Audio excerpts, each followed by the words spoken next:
asked our tech crew to leave this picture up on the screen. Got it.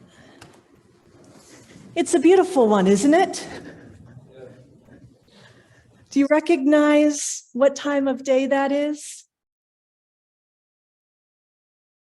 That is sunrise. What's that, Barbara? Cloppy time? Coffee time. That makes more sense than cloppy time. It is the time just before the sun peeks over the horizon. So the sun is still down, but the light is making its way up over the horizon. We're still kind of in the dark, but we know the light is coming. And it's beautiful. You can stop the share whenever you want to, Tech. No hurry.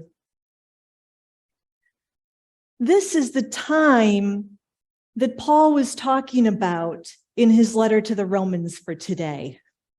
And it's the time that we are living in right now in this season of Advent.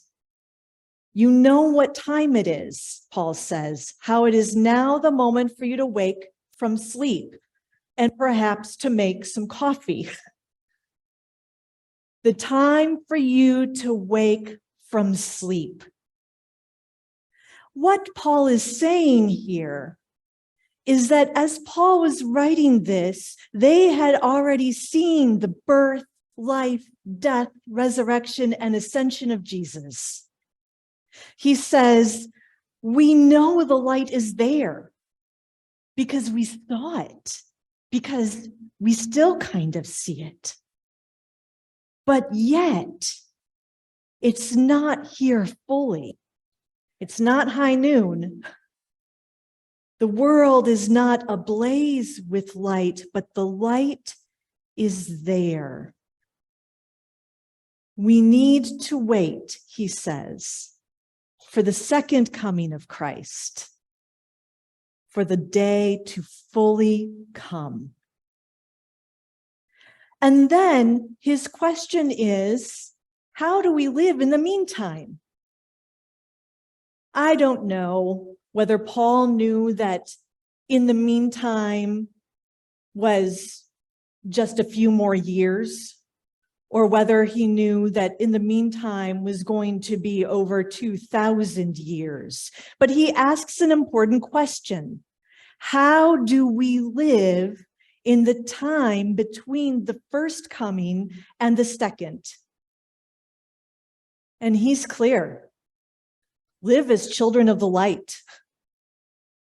Cast off the works of darkness and live as children of the light, as if the sun has already fully risen. So, I don't know about you, though I might know about Barbara, given that she piped up about coffee so quickly.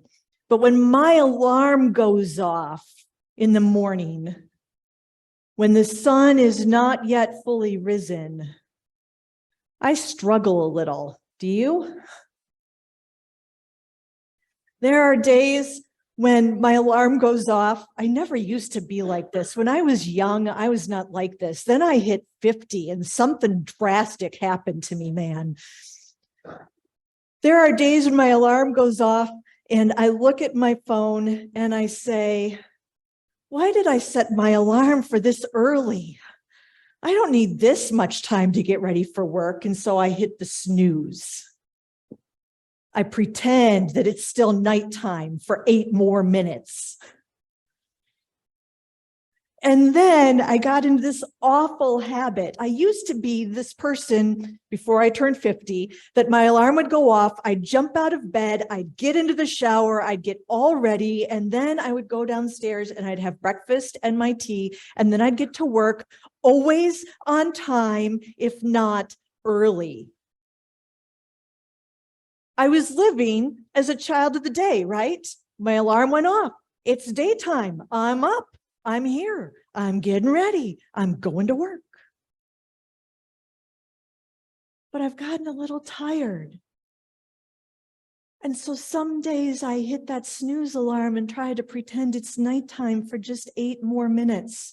And then sometimes I get up and I take my iPad and my phone and I go downstairs and I make myself my cup of tea. What I should do is be praying, right? Like, that's what you would expect your priest to do. What I actually do is I play Wordle and use that to wake my brain up a little.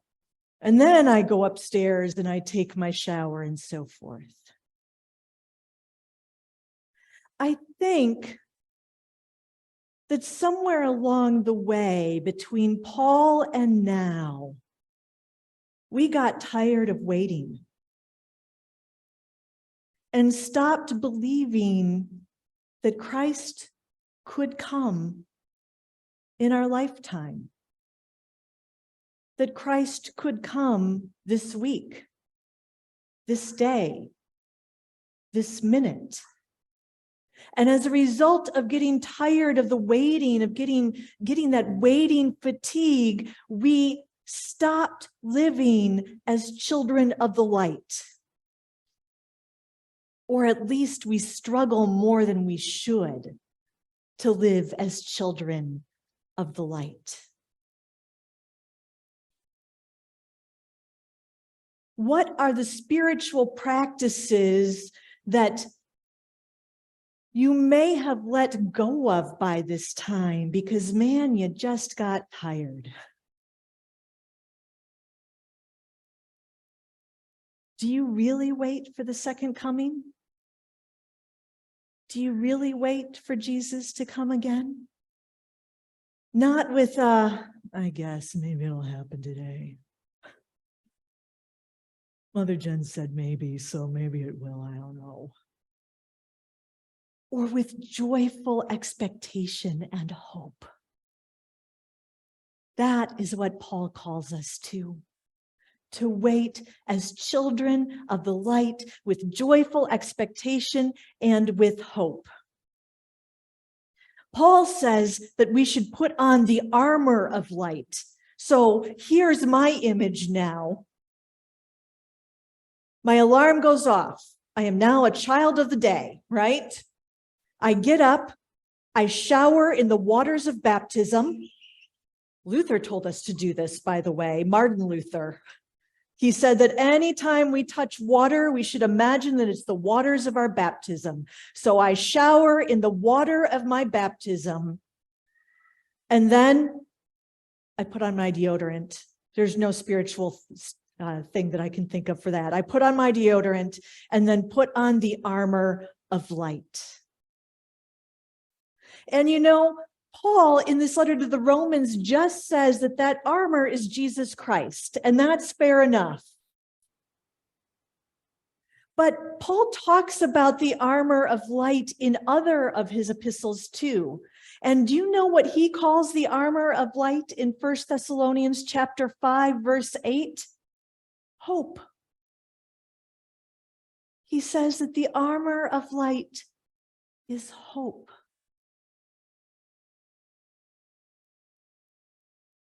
Today, besides being the first Sunday of Advent, is the last day of stewardship. And so I would like to encourage us on this day above all to think about how we live as children of the light. Do we worry unnecessarily about our wealth, our wisdom, and our works? Because that is living as a child of the night, not as a child of the light. Underneath this, I am wearing my More Than Enough t-shirt. I prayed over this. I'm like, it's the last Sunday of stewardship. I've got to show off my More Than Enough t-shirt. And then I said, but it's also the first Sunday of Advent. I've got to wear the blue one. But a part of the hope in which we live is that Yes, with God, we will have more than enough. There may be days when all we can see is the darkness of our want and of our need and of our fear and our frustration and our exhaustion. But if we look, we can see the light peeking over the horizon of Jesus giving us more than enough. And you know what happens if we really live into that? I'd like to point out to everyone in the sanctuary that you have a white insert in your bulletins. Take those out if you would.